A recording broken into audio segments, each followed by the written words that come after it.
Consequence Podcast Network. This episode brought to you by Nick B. Hey, Nick B. Nick B, fun fact today. Oh, yeah? I've had some time on my hands to stalk him on social media.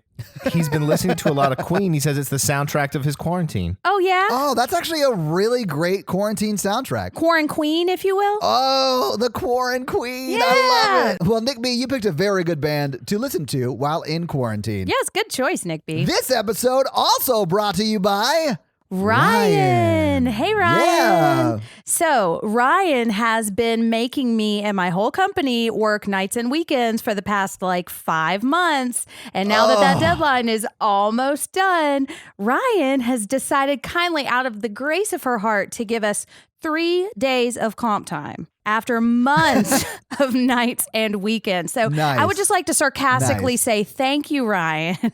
Wow, thanks, Ryan. I like how you say, I'm going to say it sarcastically, and then you say it sarcastically. It's like a verbal double negative. Deliver on my promises. Oh, also, Ryan only gave us a 9-day window to take these 3 days of comp time, and we're all fucking quarantined, so we can't go anywhere. During your 3 days of mandatory comp time that you have to take in the next week, make sure you stay at home and don't do Exactly, yeah. But, I mean, I am grateful to have a job, so, that's good. But thank you, Ryan. We love you. I'll be thinking about you on my days off, but not in a weird way. This episode also brought to you by Mats. Hey, Mats. And Mats is from Sweden, and he wants us to give some fun Swedish facts. And this one is from all the way back in the mid 1400s. Ooh. So Eric the 13th was more famous for the title of Eric of Pommern.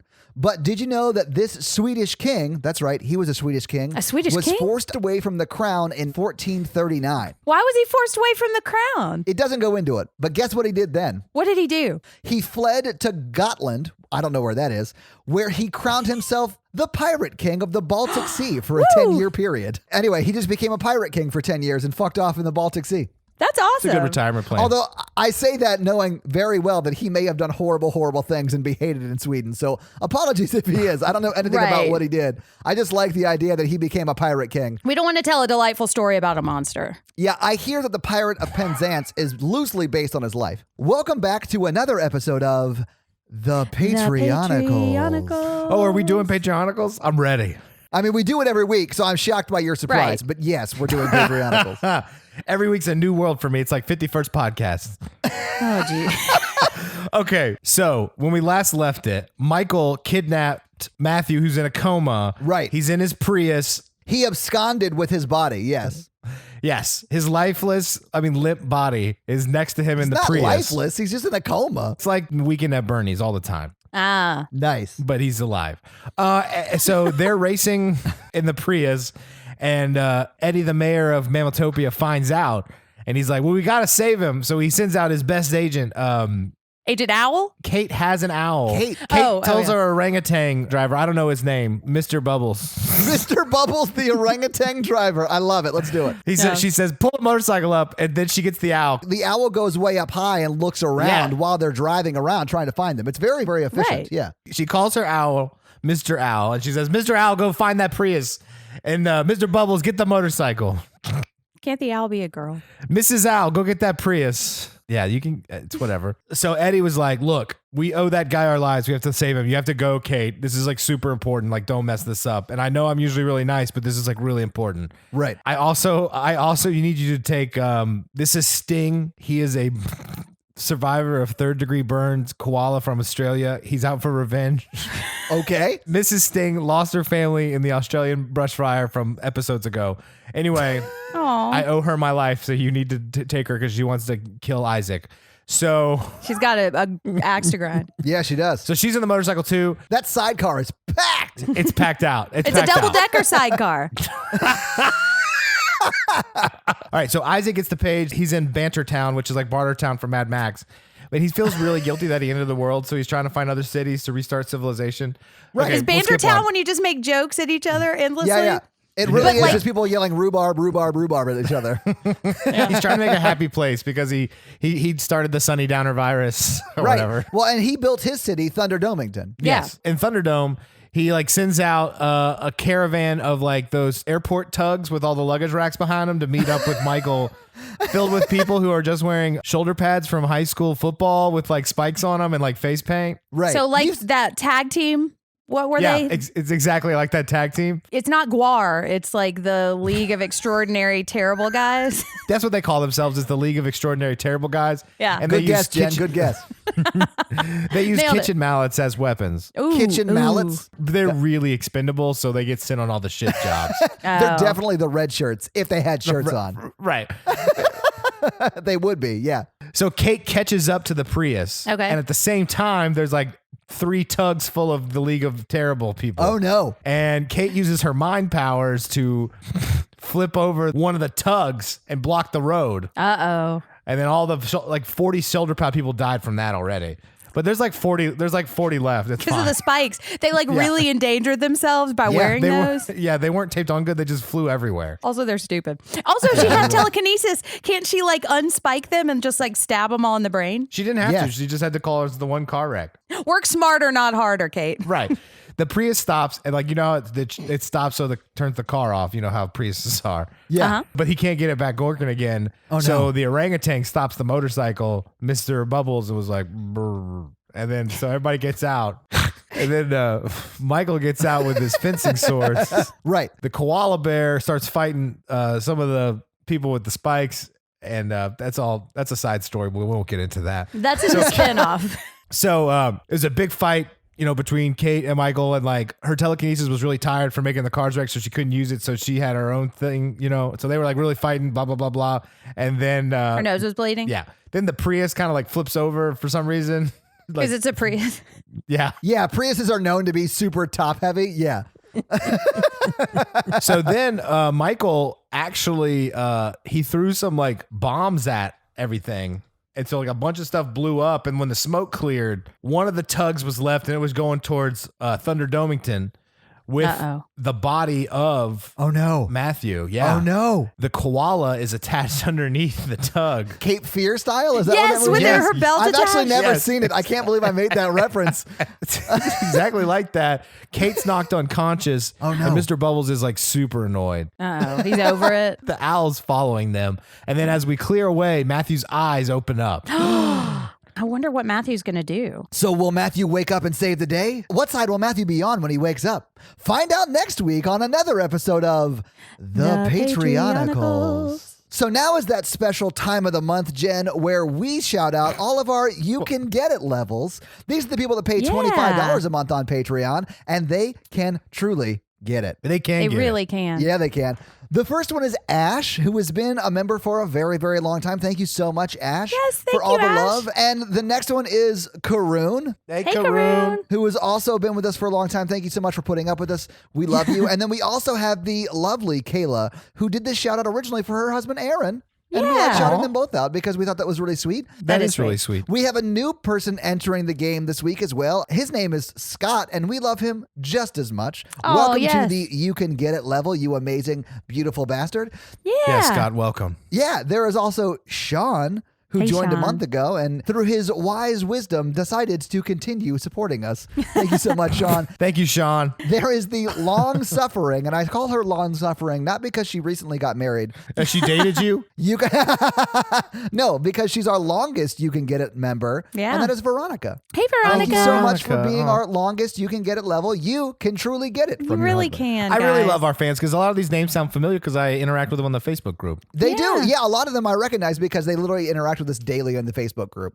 Yeah. So thank you guys so much for being at the You Can Get It level. We love and appreciate you so, so much. We really do. Thank you so much. And speaking of the Facebook group, this episode also brought to you by Chris. And I have a message that Chris left in the Facebook group, and it's so sweet. Oh, yeah. And it's just kind of a taste of like the kind of support and community that this Facebook group is, because it's just amazing. It kind of makes me cry sometimes. Okay. Yeah, absolutely. So Chris says, I just want to remind remind you all once again that you are loved and you are not alone, and encourage you all to put your mental health at the very top of your priorities list during these times. If you are struggling and want to cry at someone, I am here for you. That's so sweet.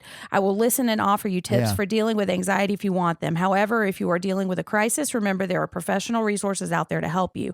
Everything is nutso, but we're in it together. I appreciate you guys. It's just so sweet and exactly right too. It's so sweet. Mm-hmm. There's a lot of heart to the Facebook group. Yeah. So thank you again for just constantly reminding us of that, Chris, because with as crazy as everything is right now, it's really easy to forget about that, you know? It is. Thank you very much, Chris. We love you. You guys, I got into the back of this ice cream truck because they said I got to eat all the ice cream I Jen, wanted. it was going around the neighborhood just playing our theme music and people were trying to buy I ice know. cream, but they just wouldn't stop. I just want some ice cream.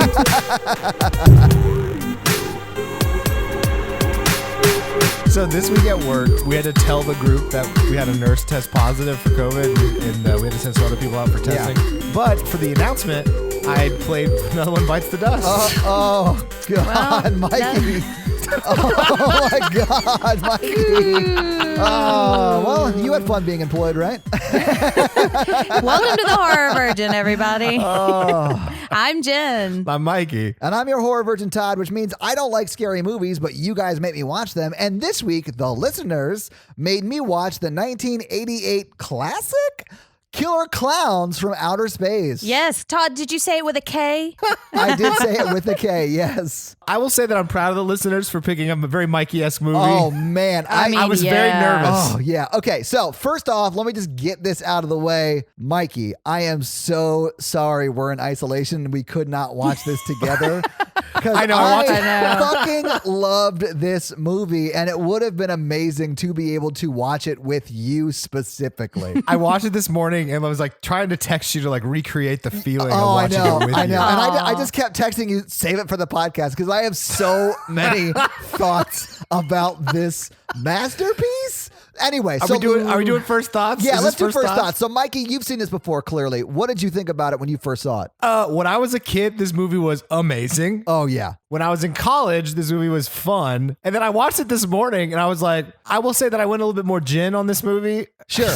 Sure. You've grown. Because I've grown. Feel like half the scenes are from like a script where like the movie was really scary. And then half of it was like someone's like, no, this isn't going to work. Do some really batshit weird stuff in there. Oh, yeah. Yeah. And like, I feel like at its heart, this could have been like a really scary movie, but like it's so insane and the tones are all over the place. Oh, yeah. And it just, it really struck a chord with me of like, I like put it on my Instagram story. I was like, everyone needs to watch this because it's like the feel good movie we need right now. I agree, Mikey. I agree. And I will say that I think out of all the movies, maybe out of all the movies I've ever seen, this is the weirdest main couple throuple relationship weirdness I have ever seen in my life. Yeah, we're gonna get to weird. that, but there is clearly some sort of polyamory going on, and we will talk about it when we get to it. Jen, have you seen this movie before? No, I had not. And All right, so give me some sweet first thoughts. I want to hear it. Well, shockingly, I did not like this movie. I think amazing. What? everything you guys are saying is true. I agree with that. There was just so much like misogyny, and I did not like the way women were treated at all. Yeah. And if that had been like in control, like if they had been in control of that, I think I would have liked it a lot more. That first scene comes up, and when we get there, I was just like, man, if these ice cream guys didn't exist, this movie might work a lot better. Yes. You mean the Idiot Brothers is what I kept calling them. The Idiot Brothers is a great way to call them, because I honestly did not know what their names were the entire movie, but they were idiot brothers who fucked alien clowns at the end. We'll get there. Okay. Yeah. I kept hoping they wouldn't come back into the story too, and they kept coming back into the story. Oh my God, yeah. It's like they shoehorned them in. You could tell it was like someone's passion project, and then the studio or whoever added all these weird elements that they like had to like form into the movie that they thought they wanted. It's so bizarre. It was three brothers' passion project. It had to be like three brothers or a dad and two sons, because the producers, all three of them had the same last name. It was written by two of those same people, had the same last name, and it was directed by one one of them. So it had to They're be like three a family brothers. affair. Okay, so it was three brothers. Yeah. It was I've got some definitely fun a facts family about affair. that. Okay, but you can tell from those credits that it's definitely like a family had a cookout one night on their back porch and was like, you know what would be batshit insane? And they did coke and wrote the movie in 15 minutes. Right. And then we watched that movie, and I'm here for it. Well, and I kept thinking, like, is this what these brothers are like? Like when they're just driving their own ice cream truck around? And I think it is. Yeah, I think they are the idiot brothers. Yeah. I feel like the older brother wanted a serious horror film, and then the younger brothers were like, let's put two characters who drive around an ice cream truck who want to get laid. Boobies. And then Yeah, like their could mom be. was like, you have to include their characters, honey. And like that's the movie that got made. Yeah. Said like an older brother. Right? But let's get into this fucking movie, Jen. So we open with some awesome 80s music. And by awesome, I mean super cheesy and the most 80s in air quotes music ever. Isn't there like a theme song for this specific movie? It is. Yeah, yeah. And listen, I'm not saying that Killer Klowns from Outer Space gave Men in Black the idea to do a song specifically called the title of the movie, but Killer Right. Klowns inspired Men in Black. I'm here for it. Let's move on. And Deep Blue Sea also. Because Oh shit! I honestly haven't seen Deep Blue Sea, but I have heard the Ice Cube rap. it's from so Deep good. Blue His Sea. hat is like a shark fin. Oh my God. Have you not seen Deep Blue Sea? No, I have not. Fun fact early, this was written and recorded by a group called the Dickies. Oh wow! And the only information they had was the title. So they wrote this song. And I mean, Oh my God, that is honestly the easiest fact to believe, Jen. They Patreonicaled a song. they did. Well, and like it perfectly sets the tone for what the movie is going to be, Yeah. you know? Like I was into it. Yeah, they nailed it. All right, so we have a cop getting coffee, and he's a super mean asshole. Yeah, he's the worst. He's at like the Big Tent Burgers or whatever, and Mm-hmm. he comes out with a like coffee mug, like an open coffee mug, not like something you would get Mm-hmm. at like a Dunkin' Donuts or whatever, or Starbucks. And he sets it in his car. Like they would not hand you a mug that you then drive away with. I thought that was insane. Exactly. I mean, they may have done it in the 80s. Who knows? Well, I mean, yeah, that's fair. But he is, to your point, Jen, a huge dick. Yeah, he's an asshole, and I don't like him. I like his character because he's such an ass. He's played by the dean from Animal House. Animal House, yeah, he's been in a couple of that's things. where he's from. Okay, I knew I recognized him. Yeah. I also think he has one of the best deaths in this movie. He doesn't. It actually kind of disturbs me. We'll get Yeah, there. we'll get to that. Yeah. But we also see a kid crossing the street with a can of beer and groceries. And the only reason I bring this up is because this was the first screen appearance of Titus. You remember that comedian Titus? Yeah, he's a stand-up comic, and he's done a bunch of acting work. Yeah, but that's his first role. Yeah. And it kind of reminded me of Dana Carvey in Halloween 2, you know? Yeah, absolutely. Oh, cool. It's very small. Although I will say this about that scene, you know it's a beer can because it's a white can with the word beer on it. Exactly. It's Beer Brand. It's an offshoot of the Tarp Corporation that makes tarps. When I first moved to Nashville, Mapco, the gas station chain, had its own beer brand. Was it called and beer? It was called Beer 30. I remember my friends drinking beer 30, yeah. And you could get a 30 pack for $24. Jeez. Wow, Mikey, that's real gross that you know that. But the can was the same way. It was just like a white can. It was like beer. And then like in the small letters, it was like 30. But we quickly learned that Officer Mooney, or his name is Kurt, but his last name's Mooney, I think. Yeah, it's Mooney, I think. Yeah, he Yeah. is a huge dick. Okay, so now we're at a lover's lane, which I think is called Top of the World. Called Top of the World, yeah, which is Yeah. ridiculous, but yeah. You got to set their expectations lower than that. yeah. Lower on the world, like bottom of the world. Yeah, I'd be like bottom of the barrel. And then if you do better, she's going to be really impressed. And honestly, nothing sets their expectations lower than laying in the back of a car on an inflatable raft. With champagne. Right. In the little plastic cups. Absolutely. Oh my God. He's a romantic. That's where we meet Mike and Deb, right? Yes, that is where we meet Mike and Deb. And we see a bunch of other people making out in the back of cars Right. and stuff. Yeah. Yeah, and at the beginning of this movie, Mike and Deb are dating, right? Yes, they are. Or at least Yes. they're on By a the date. end of this movie, that may not be the case, but at the They're beginning, at least together. on a date. well, they're still Yes. dating. I just think their relationship has fundamentally changed a little bit. But Yeah, let's just say it's opened. It's more of an open it is. type deal. They had Yeah. to buy a bigger raft. We're going to need a bigger raft. Hot take. What's the officer's name? The third wheel Officer guy? Dave. He's a friend of Ramon, man. Like I got the impression that Mike and Deb were both in their 30s as well, though. I think they're in high school. They said we go to school together, which could be college. Because they Yeah, it mentioned could be college students. They're definitely older than high school. So I didn't think that Dave was like a pedophile. I just thought maybe he had graduated college, I don't know, 2 years ago and just became a cop. It was a senior freshman relationship, when they dated. That's what it was, yeah. Because we also talk about Debbie's two roommates. Unfortunately, we talk about them. So that would imply that she's like a college student. So she's not in high school. Okay, that makes it better a little bit, I guess. Yeah. But I don't think that Debbie's roommates exist, but we'll get to that. Let's move on, though. Right. Okay. As we have Lover's Lane, we see an ice cream truck pull up to Lover's Lane because that's what you want when you're making out is ice cream. Oh, God. I do get a sweet tooth post-coitus. You don't want a sandwich, you want an ice cream sandwich? Oh, yeah.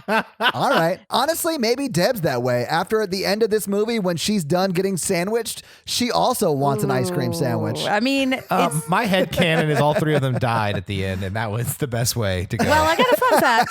What? Well, we'll get there.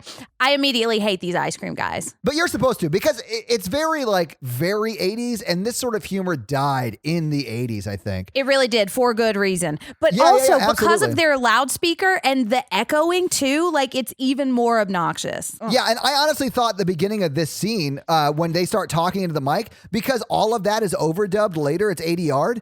I thought that the people who acted in those roles did so bad they had to find someone else just to come in and do the voices. But we actually do hear their voices later, but they are not great. They are terrible. Yeah, I hate them. Well, because they're saying stupid stuff, and they're like, "Well, you said if we got an ice cream truck, we could get ladies." No, you said that. It's really No, they brought ladies. They bring two girls with them, and they're like, "We told you could come with us and eat all the ice cream you wanted." yeah. Uh-huh. And what kind you of want a girls park? are they? They're the kind of girls Lovely. that the 80s They're would say lovely like to ladies. eat ice cream. Yeah. This scene went on, and I had a full-blown panic attack. I was like, oh my God, did I pick this movie? Jen is going to hate this movie. And then I realized that the listeners picked it, and I was like, yeah, fuck yeah. I'm in the clear. Honestly, aside from the Idiot Brothers, I thought it was great, but I do understand why you hate these Idiot Brothers. And I don't find the Idiot Brothers funny. I just understand why they're there, because in the 80s, it was horrible. Exactly. And I understand that too. If they got killed by the clowns, I think you could have overlooked it. Well, if this is their only scene, you could overlook it. It's because they're throughout the Exactly. whole movie. Yeah. The ice cream girls are there we're not doing anything up here with you guys. You need to take us home. And one of them goes, all right, keep your shirt on. And she goes, yeah, we intend to. Which Now, I which did liked like quite a that. bit. I Yeah, liked yeah. those ice cream girls. Yeah, they had their own agency, man. I actually kind of like Deb. I mean, she's pretty stern, and then also, but things get so weird. I mean, she walks away with 2 boyfriends at the end of the movie. She's doing something right. Well, then she's like, I'm going to sneak out and follow you because this is not just leave the woman at home kind of deal. And I was like, okay, that's good. That's a good portrayal. Well, and so this couple was intentionally written to kind of reverse the role of the man being the leader and the girl being an idiot. And so they were trying to write her as the girl being the smart, take charge one, and the guy being an idiot. And I think they kind of got halfway there, Yeah, I don't think they quite nailed that, but she is not an idiot. In fact, I wrote in my notes many times, listen to Deb. What are you doing? Yeah, I wrote that many, many times. And she's not really objectified either. We really don't see that too much in this movie, which I appreciate, No, except I mean, for the clowns at the very end. Yeah, she even takes a shower and you don't see anything. Exactly. Which I was a little surprised by. Oh, I was too. Yeah, I kept expecting the gratuitous shot, Me too. So we've got ice cream people being annoying at Lover's Lane. I did love that everyone at Lover's Lane stopped to yell at them, and then everyone had 35 cans each to throw at them. They got pelted with soda bottles and beer bottles and stuff. And then they eventually just leave because they're idiots. Exactly. Except Mike. Mike's like, I think those guys are kind of funny. Oh, yeah. That's when I knew Mike was a big idiot. When he goes, those are my friends, man. They know how to have an adventure. I was like, oh, Mike's a loser, man. You gotta find a new man by the end of this movie. And she does. Well, that's when Debbie realized she needed to invite someone else into this relationship because she does like laughs. But laughs are not enough. Jen's hot take is that even at this point in the movie, before Asteroid, before the clowns, Deb was already like, how can I get Dave into this right now. Right. Here's my hot take. I don't think it becomes a threesome. I just think she's on a rebound date right now. From Dave? Yeah, Dave gets tied into like the whole clowns come and tie the whole thing, and like she just hasn't ended it with Mike yet. But like after they get home from this, she's gonna be like, Mike, that was like crazy and you did a lot of good, but like I still have feelings for Dave, obviously. Yeah, at the end of this movie, when all three of them are smiling, what you don't see is the next 5 minutes where Deb explains to Mike that he should not be smiling. Well, he like the best part at the end is when Dave, the officer, is like holding her and kissing her the back of her head. Yeah. And Mike is just like, I think Mike has come to terms with it by this point. No, I think Mike is just an idiot. Yeah. I think she still brings Mike in occasionally when she wants to spice things up. Not my Dev. All right. And this is when we notice for sure that they're making out in the back of the raft. And I have a backstory for that raft that I can save for fun facts. What? No, do it now. Do it now. So the actor was like, this doesn't make any sense. Why are we making out in a raft in the back of a car? So apparently he and the two idiot brothers were like rafting somewhere and they got in trouble and they had to throw the raft in the back of the car. And so it was just handily there when he wanted to hook up.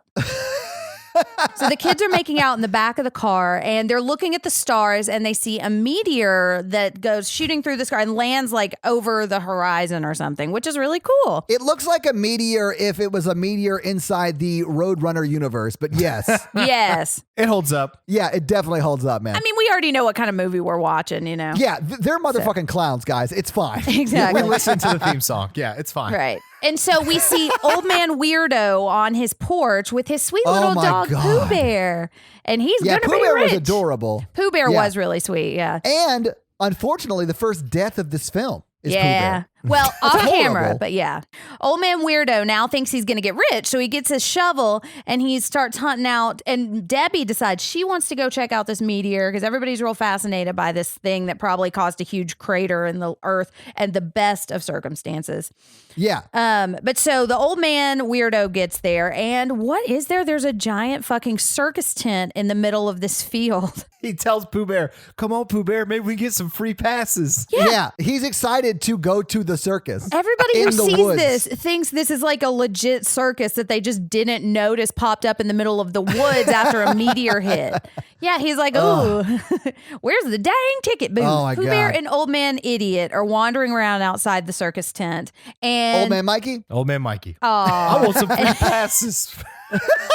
Oh, my God. Yeah. I mean, that's dialogue from the movie. And so we see, and this is a little bit creepy. We see an outline of a clown kind of appearing from inside the circus tent. And that's one it of looks those like things. it might be his outline or his shadow or whatever. Yeah. Right. And then it stops walking when he continues walking. Yeah. Right. Like, I think in a different movie, that would be really creepy because I think it telling would. you, this movie has like 4 or 5 scenes that I think could be really scary. Just tweaked. All right, but so as Old Man Weirdo goes to find the ticket booth, we see like a green circle and then a hole appear in the circus tent, and then a net gets thrown over poor little Pooh Bear. And then we never see Pooh Bear again. We don't. Yeah, and when we see the Pooh Bear spot that he was occupying, it's just got his sweet little bandana on the ground. It's really sad. Okay, so Old Man Weirdo realizes that his dog has been netted or something, Yes. and he tries to punch. Absconded with, yes. Yes, yeah. And he tries to like punch through the tent, but then a hand stops him, which was so weird. It was very odd, yes. Fuck, maybe it was his other hand and he realized, no, this isn't the way. The violence is never the answer. So Violence he is stopped never his own the answer, hand. Jen. Hey, that's what I'm saying. But he says, where's my Pooh Bear? He's like, the only thing holding me back from murdering people was Pooh Bear. I know. And now I'm all out of Pooh Bears. But so he touches one of the poles, like the support poles, and it electrifies him. Yeah. And then he sees a giant clown and he smiles. He's like, oh, hey, a clown will lift me out of my sorrow after losing my dog. But it's the scariest looking clown ever. Like, no one runs from these clowns, and they're fucking terrifying. I Everyone know. assumes they're people dressed as clowns, and they do not look like that. No, they No, don't. they do not at all. Yeah. It makes me mad. Yeah, there's a lot of clown love in this movie. Unjustified. But so he shoots him with a toy ray gun. and we don't see what happens yet. He just turns a shade of pink at this point. We don't see what happens. But we're going to find out very soon what happens when you get shot with these toys. They're not toys, Jen. They're dangerous weapons Oh, from a pardon me, spacefaring technologically advanced race of You clowns. have to Yeah, Jen. pretend they are always, or imagine they're always loaded. There's always cotton candy in that gun. Right. And listen, even though it's a Ruger, there is one in the chamber. That's what I learned from Tiger King. Oh, jeez. All right. So now we're at our police station and we see our asshole cop from the beginning, and he's bringing in 2 local emo punks from the local college. Can I just say this? After movies like Lethal Weapon and stuff like that, it was awesome to see a middle-aged man, like an old man, be the loose cannon cop and the younger new cop be like the straight-laced cop. It was That's amazing. way more realistic than you would think. Yeah, like young cops are like all like gung-ho, like By I the want to help book. people and all that. And Yeah. then like, older cops are like real burned out. Oh, I'm sure that's true. Yeah, and he is super burned out. Yeah, he's getting too old for it, and he's really pissed off about it, too. He's way too old for this shit. Yeah. Right. But so he's yelling at the kids, and he just hates. He hates his life. He's like the Grinch of cops, except Christmas as kids. Yes. Okay, so now Mike and Debbie pull up to investigate. They're on an invested date. They are on an invested date, and they got blocked by an investigate. So now Nailed they got it. to invest a bang, I guess. Okay, well, I don't want to be invested late to this joke, so there you go. Did you guys catch the chief running of the mouth problematic humor Yep. stuff? The next thing I wrote was he man. jumps on the car and is pretty racist. Yeah, he jumps in the car and is culturally insensitive to the people who were here first. Yes, and that's one of those things with like, I feel like at this time in the 80s, that was kind of like, there were people who would have taken that out of the movie, and this movie was not made by those people, you know? Like, doesn't yeah, seem but- super out of place, but still should have known Yes. better.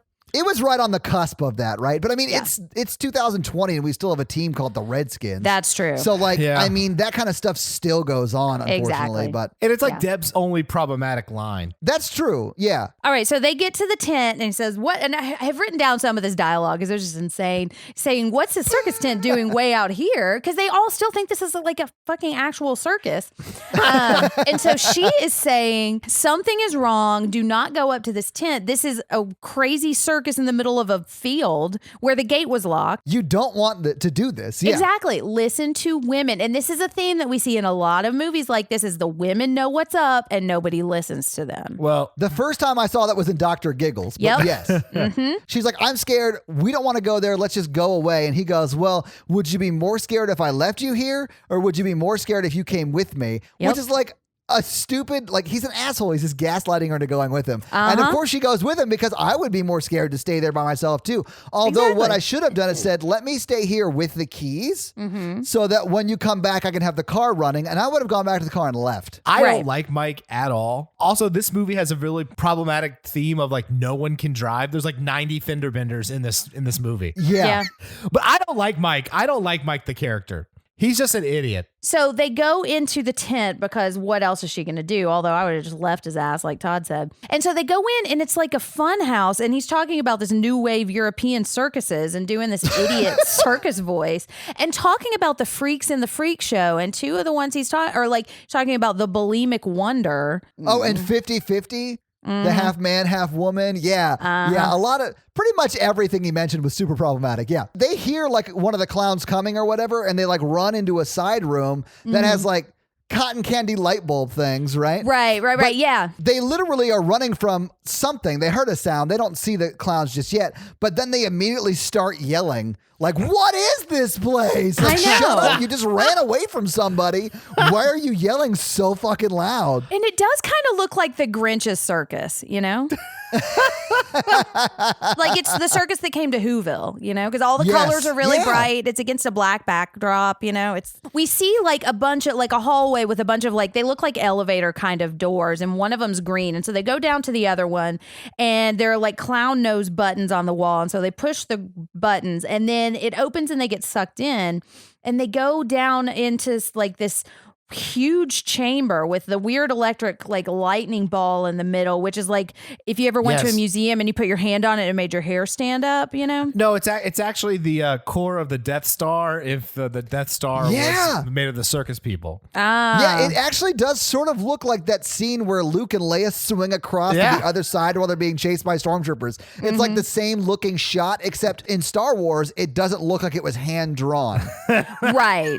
And there's not a lot of orange and red stripes. And so they go back into another elevator, and Debbie is starting to realize that they are inside whatever that shooting star thing was that they saw. Yeah, she is smart and knows immediately. And Mike is like, I don't know. I know. He's like, where are we? Exactly. Oh when are the tigers going to be here? Deb's like, we need to get out. We need to get the fuck out right now. And he's like, I don't know. This could be a fun circus. Exactly. So now they're in another neon chamber, and we see lots of like cotton candy things hanging upside down. And it's like cotton candy bats, like hanging from rows, you know? Yeah, they look like big light bulbs to me. Yeah, except they're pink. Mm-hmm. Are your light bulbs not pink? Oh, hang on one second. What? Why do you have pink light bulbs? When you're feeling extra fabulous. Absolutely. Okay, so now actual line from the movie. Debbie says she doesn't believe in UFOs, but if they do exist, we're in one right now. Yep, that is a line of dialogue from the movie. And then Mike says nobody stores cotton candy like this. Which is technically true, right? It is true. No one stores it like that. I don't know. I think they hang cotton candy from the walls like everywhere in those cotton candy places. No, they don't. They're in little spinny boxes. But they do hang them when they're done. Yeah. So yeah, that's a good point. This is the only thing Mike says that is like correct, and he poses it as an incorrect statement. Yeah. Yeah, because also correct is, hey, my name is Mike, but you don't need to scream that every 5 minutes to remind us. Is that towards the movie or is that towards me? We'll never know. Okay, so now we see a clown coming. Oh, they push aside some of this cotton candy and they see a face inside of it. A bloody face. Yeah, I think it's the old man's face. I think so, It's too. supposed to be the old man's face. I was looking for this because I'd already done research, but I couldn't catch it. Supposedly there's a smaller cotton candy hanging thing that's supposed to be Pooh Bear, but I choose to believe that did not happen. Pooh Bear's living his best life in a field somewhere. Yeah. Okay, so now a clown comes in and he is carrying a cotton candy cocoon and he starts pulling some popcorn levers because he wants a snack. And so then he sees them and he pulls out this toy gun that we'd already seen and he starts trying to shoot them. Actually, I think this is a different gun, but they're running out and he's chasing them, except he's a big rubber clown, so he can't So he's catch slow them. as shit. Yeah. Exactly. I will say that they all walk like Neil Armstrong's first walk on the moon. They do, yeah. Well, because this is a different gravity than they're used to. That It makes is. sense to me, Mikey. Also, the implications of this movie is that one ancient species seeded the galaxy with life, and that's why the circus is common cultural knowledge intergalactically. Yeah, well, fun fact, this was actually like Wow. a huge step forward in clown alien culture. Like they celebrate the day that they rocket landed because it was the first step for clowns. giant leap for clown kind. Yeah, and they left, like, you know how we have the flag on the moon? They left all of those giant footsteps like all over the place to mark their territory. They'll be back. Well, guys. and they did leave those in the sheriff's office. They did, So yeah. Yeah. that is a thing. It is. Oh my God. So they get out of the tunnel. He's shooting this giant popcorn gun at them. And some of the popcorn, is getting stuck on them. It is. And can I say this really quick? Because it doesn't pay off until later when the popcorn in the shower scene thing happens. But that popcorn turns into clowns later on. Yeah. So he shoots them with clown semen right here. No. It's not semen. They're fertilized clown eggs. They reproduce like fish. Okay, so they're fertilized clown eggs that he shoots on them. Either way, it's gross, Mikey. That's why he had them in the big popper thing. They were incubating. Oh my God. Okay. I'm telling All you, right. I made a lot of inferences from their clown culture from this movie. We're going to find out that Mikey was secretly a rubber clown the whole time. He's going to rip off his head. his Honestly, mask. with how clumsy he is, that makes He sense. does. So many things falling into place. I'm just scouting out for my clown overlords. Okay, so now they get out of the tunnel, even though they've got ominous popcorn stuck on them, and they run through the woods. And then another clown comes out, and I loved this part because he's like, I got a plan, and he makes a balloon dog that comes to life and gets the Oh my scent God. and starts sniffing their trail. This is when you know the movie's going to be great. No Yeah. joke. Up till this point in the movie, I was like, I don't know if this is going to be all right. And the moment they get outside and he makes the balloon animal dog and it goes, ruff, ruff, I was like, oh, fuck yeah, I'm on board for this I movie. know. My Let's favorite part do about it. this scene is that he pretends the dog's pulling him and like acts like it. Yes. Oh, Yes. so good. It's acting, It's man. amazing, Mikey. Yeah. It's awesome. And I think the dog like howls at the moon at one point too. It's really cute. The clowns are the least problematic part of the movie. Well, except for a couple of them, but yeah. And so then Debbie and Mike get to their car, and because they don't have a Prius, they know how to start it. And so they back up and they run over some of the clowns, and they almost run over the clown dog. But I'm going to pretend that the clown dog ran away and is hanging with Pooh Bear. We see him later. The clown dog is fine. Yeah, Oh, we really? see him later. He pops back up. Pops. Nice. Well done. Oh, Mikey. And so Debbie and Mike have driven away, and one of the clowns, like Michael Myers, sits up. And so we know that these clowns are invincible. And he looks at the sign to Crescent Cove. So I guess that's the town they're in. And then he starts slowly walking. And then another clown starts slowly walking. We see like dozens of clowns following, just kind of rubber hobbling. Oh my God. The best part is that like they're advanced civilization, and like the town is 5 miles away, and like 9 clowns are like, I guess we'll just walk. We're gonna hoof it in our big ass shoes. Yeah. And they even have a clown vehicles. car. We see them. Yeah. Look, they just want to stretch their legs. It's been a long Yeah. trip, you know. Yeah. I feel like the clowns are the closest horror movie villains that me and Todd would become, because like I don't like this. all of their kills are like well thought out bits that take a lot of effort. Yeah. And sometimes pay off.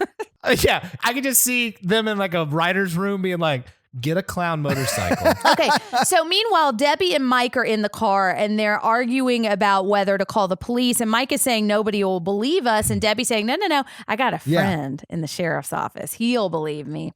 Oh, yeah, he so they does. get to the police station. Well, they don't just get to the police station. They drive terribly to the police station. That's true. And then run into the police Oh my car. God. Yeah. Oh, do they? Yeah, they run to the police car out front. Yeah. Yeah. This is the first fender bender It's of the insane. movie. All right, so Debbie, they go in and they're saying somebody is dead and they're wrapped in these cotton candy cocoons and that there are a bunch of clowns coming. They go in and they're describing it, and then Mooney hears them. He's like, killer clowns from outer space. I know. I literally wrote in my notes. He said the name of the movie. Exactly, Jen. Exactly. I wrote it in my notes Yeah. too. And did you notice that Dave was sitting on the desk with his junk right in front of the chair where she was describing what was happening? Yeah, he was manspreading all over her. But listen, she was here for it. She did not move That's away. true. She did was not here back for it. away. Yeah. Although she could have just said, hey, gross guys, get away from me. I'm moving to another town. Instead, Mike's like, something weird's going on. I No, think." Mike never picks up on it. Mike is an idiot. He does get a He little picks bit up mad. on it. We'll get there. But so while they're talking about this, the clowns are coming to a drugstore and they see a giant gorilla outside of this drugstore. And the clown with his advanced super intelligence is like, I have an idea. And so he just pretends to be this giant clown, like robot moving, Yeah. hiding in plain sight. And it works. It does These two work. girls just go into the drugstore. Okay, but so back to the police station. Debbie is telling them everything. And then old mean Mooney shows up and he's saying there's nothing there. He calls Debbie a tramp, which I do not like. He's a horrible person. Oh, yeah, He that is a was horrible Mm-hmm. dude. Somebody's hurt that man. Hurt people hurt people. That's true. Oh, yeah. Then he's been hurt a lot. Yeah, definitely. Now, Dave is asking who this friend of hers is, and I think he's jealous of Mike. And this is when we kind of figure out there might be something romantic going on here. And the old man, mean cop, also doesn't like the ice cream creeps and thinks something's going on with the idiot brothers. Well, yeah. Well, because they're saying it's killer clowns from outer space, and the idiot brothers drive a clown ice cream truck.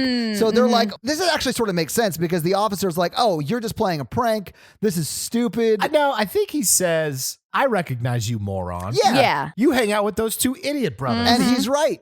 He is right. But I think the clown on top of the ice cream truck also connects it. But he also says ominously, you're not going to make a dummy out of me, winky blinky. Oh, in my God. I classic forgot dummy about that. shadowing. Yeah. Oh, man. Foreshadowing. Dummy Dummy shadowing. shadowing right there. Yeah, absolutely. Okay, so now Dave is driving them away, and we're at a gazebo, and this part was insane. Oh, you mean the puppet attempted rape scene? Yes, there's a Yeah. puppet show in a gazebo, and a teenager just walks up to it, and at first he's not into it. This is the insane part is that this like 30-year-old man is walking alone in a park by a gazebo, and he's like, yeah, I'll take in this puppet show by myself. Yeah, I'm going to enjoy this free bit of entertainment real quick.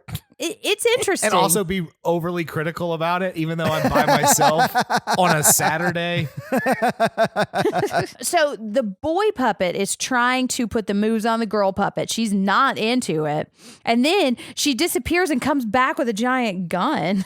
Yeah. And then shoots boy puppet. Yeah. And then she's like, oh, teenage boy, you like that? And points the gun at him. Then the alien stands up and it's huge. I actually sort of liked that reveal because it was like a super tall alien behind I a do really too. small little stage for the puppet production. But yeah. And then the puppet show just kind of dissolves around him, too. Yeah. Which I- It breaks apart. Yeah. And then they shoot him with a ray gun. And this is the first time we see what happens when you get shot with a ray gun, Right. which is very bad. Like, I think this was the first CGI, which like also included markers. So it's like encircles him with like pink, and then he turns into one of these cotton candy cocoon things. Yes. And so that's what these guns do, and that's what the cotton candy thing is. And then the clown laughs maniacally. As clowns are known to do. Yes, Mikey. Okay, so can I say this about the drugstore clown shenanigans? The drugstore clowns have killed 2 people Yes! in the drugstore.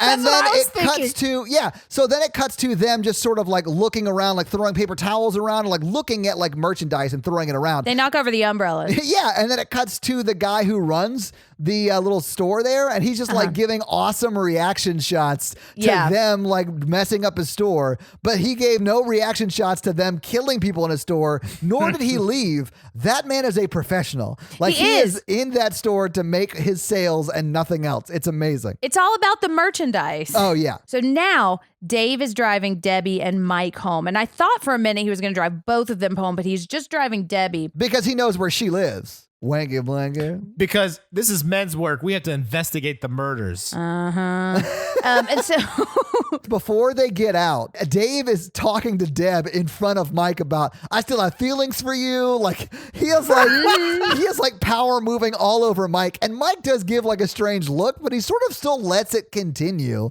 Like it's, That's what makes me think it was like a first date. oh my God. I thought it was hilarious. But I mean, look, he's open to new experiences, Yeah. and maybe No, he's just Yeah, not I think it was super a jealous. first date. I don't think Mike was emotionally invested. He was just like, this is awkward and weird. I can't wait to tell my friends about this. I can't wait to start off a podcast, get a laugh line out of this story. That's what I was thinking. You two are my ice cream truck friends. That's what it is. Lord. Oh my God. We are, aren't We are we? the idiot brothers and Jen.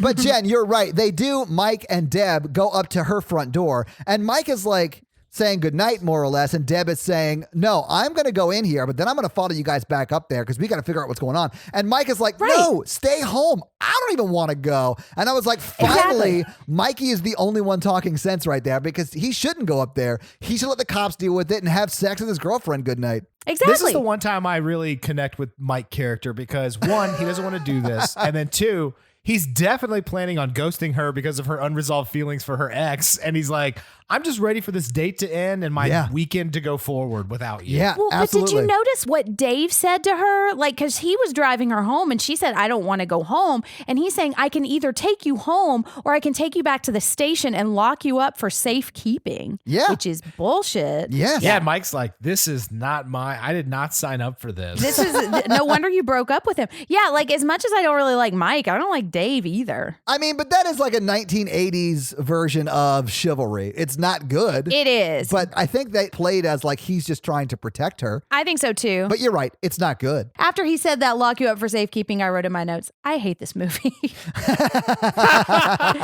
I really don't, but it's lines like this that just make it, you know. All right, so now we see a girl in lingerie, and I guess she thought somebody else ordered pizza for her, but it's a bunch of clowns who get her We with get the ray so gun. many of these open door shot reveal clown turn into cotton candy cocoon stuff. It's insane. Yeah. And I kind of like this. But the first one is a girl in like a nightie who like is being delivered pizza. I thought it was cool though because there's like a clown at the door with a pizza box, and then the pizza box opened and it's a clown. Right. And he shoots her. I thought that was great. And it reminded me of the part in Gremlins where we see just kind of all like whatever crazy 80s idea Yes. they could think up, you Yeah. know? So I kind of enjoyed this part. Or like, what kind of sets do we have left over? You know, what can we throw together? Some of these scenes are scary. Well, we're going to get to the one that does scare me. funny. So when we see somebody who gets candy delivered and thinks that her husband finally loves her and thought enough about her to give her a gift, but no, it's cotton candy. Yeah. Okay, we did this a little out of order, but this is when they're dropping Debbie off. These scenes are interspliced at the whole movie of these clowns killing people. It's just showing the clowns got to town and what's going on with the clowns in town. Yeah. The clowns in town, they sure do get around. The clowns are back in town. The clowns are back in town. What I started. Yeah. Okay, so the clowns are still wrecking the drugstore and they find some shaving cream and they sneeze into powder. And now Dave and Mike are going to investigate. And they're back in the woods, but the tent is now gone. Although there is a gigantic hole in the ground. Yeah. Yeah. And Dave, being the reasonable police officer he is, it's not like, this is a giant hole here. This is odd. He's like, you're under arrest. Exactly. I almost wanted Dave to be like, you're under arrest for banging my ex-girlfriend. Because that's what it seemed like. He just seemed like he was looking for a reason to arrest him. I like the whole, like when he was dropping Deb off, he was like, Deb, this guy's just going to shoot me out in the woods. I mean, you think he probably wanted to, you know? Yeah. All right, so now we got our motorcycle clown. Oh my God. This part was insane. So he clowns up to a motorcycle gang and he's on his clown cycle. It's like a clown cycle. Yeah. It's a clown motorcycle. When it's really small and it's like the tiny clown. And then the motorcycle has training wheels. Oh, because I mean, you don't want to fall over. And so the tallest guy of the motorcycle gang comes up and he's like, what's this, baby? And then he goes up to just be an asshole to this clown. And destroys the clown cycle. Yes, picks it up and smashes like a real it. dick. First, he asked the clown if he could ride it, and the clown shakes his head no. And he's like, well, can I honk the horn? And the clown shakes his head yes. Then he picks up the whole motorcycle and smashes it on the ground, and the clown makes a sad face. Yes. And if I know anything from watching Sons of Anarchy, it's that you don't touch another man's bike, even if that person is a clown. So this is justified.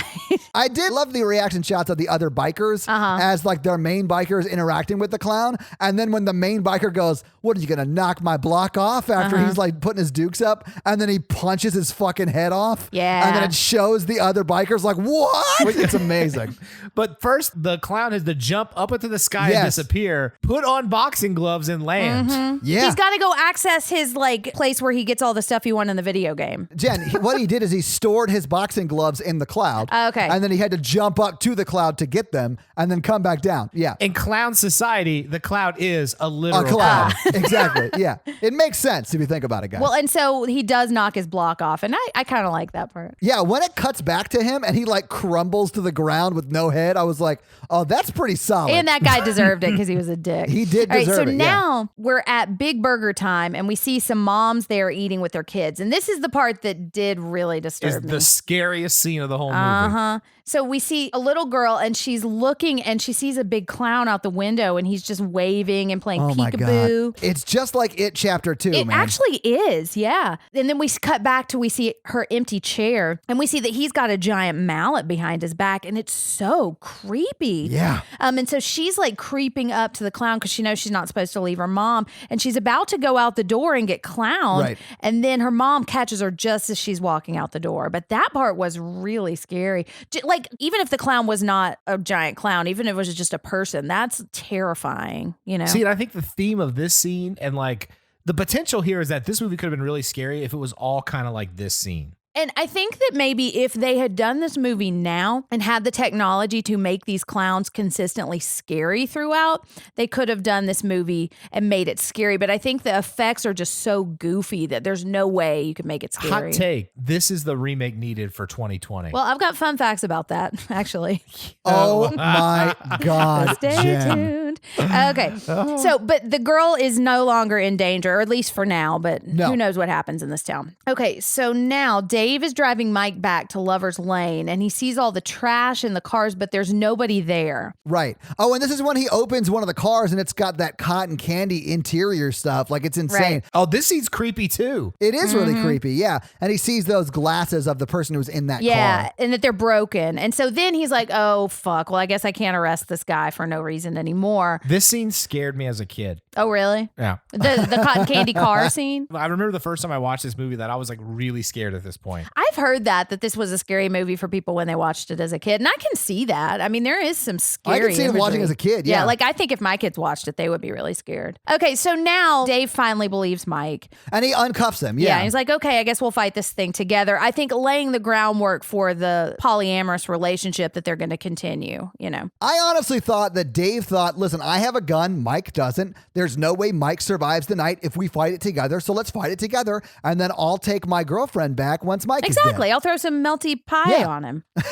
Some acid pie. Well, if you listen to the dialogue, the only one who really cares about Deb is Dave. Mike does sometimes when she becomes the balloon, but like really at this point, he's like, oh man, these clowns are going to kill everybody. We got to save everybody. Yeah. I just don't think he's super invested in Deb. No, he's the one who gets the ice cream idiots to go chase her down. Yes, but like I think he would have done that for probably anybody. Well, I don't know. Maybe her roommates. Her roommates don't exist, guys. We'll get to it. Unfortunately. Okay, so now that they're both on the same team, old asshole cop is at the station and he's starting to get calls from the clown shenanigans that are going on all over town, but he doesn't believe him. Yeah, and he doesn't answer the phone. Yeah. He literally starts reading a magazine with the fucking phone ringing off the hook. And drinking. Like he gets his Yeah, liquor he's out the and pours worst. him more. Yeah. He's thinking that it's like a prank and they're trying to get him to retire from the force. Yeah, that everyone in town banded together to start this prank for him. Right. He's so self-centered. Well, is in his defense, the town probably does really hate him. I mean, yeah. But he's saying like you don't need a priest, you need a psychiatrist, and like you want to play games, you're messing with the wrong guy. Like he's just a dick. Yeah, he's the worst.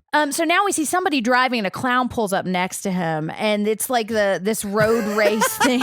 No, the clown is in an invisible motorcycle, and there's two floating Yeah. lights, and he sees this And car. somebody went behind him and drew it with highlighter onto the film itself. Yes, and he's running that car off the road like he's banging into it. invisibly. Yeah, but it goes off the road. And I have a fun fact about this, but I'll just say it now.